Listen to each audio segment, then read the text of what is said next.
তিনি নিজের বাসায় থেকেও বলেছেন যে আমি বাসায় নেই।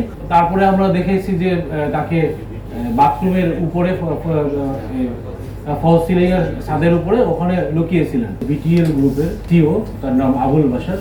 আমরা যতদূর জানি তিনি একজন প্রতারক এবং তার নামে অনেকগুলো প্রতারণার মামলা রয়েছে।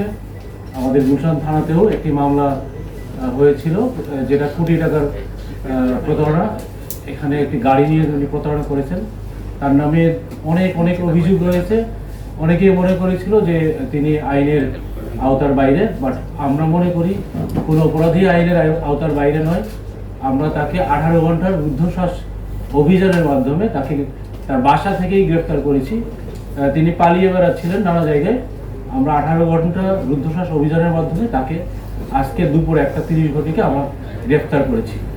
তো আমরা মনে করি যে যত বড় প্রতারকই হোক, আইন সবার জন্য সমান। আমরা তাকে আইনের আওতায় এনেছি এবং তার আমরা আগামীকালকে কোর্টে সোপর্দ করব। এবং তিনি নিজের বাসায় থেকেও বলেছেন যে আমি বাসায় নেই, কিন্তু আমরা দেখেছি যে পরবর্তীতে ওনার বাসার দরজা বন্ধ ছিল, তালা দেওয়া ছিল। আমরা জেনেছিলাম যে উনি বাসায় নেই। তারপরে সেই দরজা জানলা ভাঙার পরেও ভিতরে দেখা গেছে যে সে ভিতরেও নাই।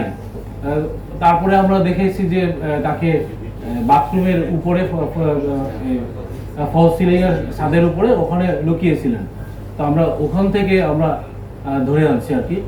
নানাভাবে নানা মানুষের মাধ্যমেই যে তথ্যগুলো আসছিল যে তিনি বাসায় নেই, তিনি অন্যত্র আছেন, এরকম আমরা নানাভাবে নানা জনের মাধ্যমে কথা শুনেছি। আর আপনারা জানেন যে তারা সাধারণত মোবাইলে মানে সেলুলার ফোনে কথা বলেন না। আমরা যতদূর জেনেছি বাসার তার স্ত্রী হিসেবে পরিচয় দেয়। আমি ববির যে যিনি আছেন তার সাথে কথা হয়নি। আমরা যতদূর জানি তিনি স্ত্রী হিসেবে পরিচয় দেন এবং পরবর্তীতে আমরা এই বিষয়টা দেখবো আর কি, যে আসলে স্ত্রী কি না এটা আমরা জানি না।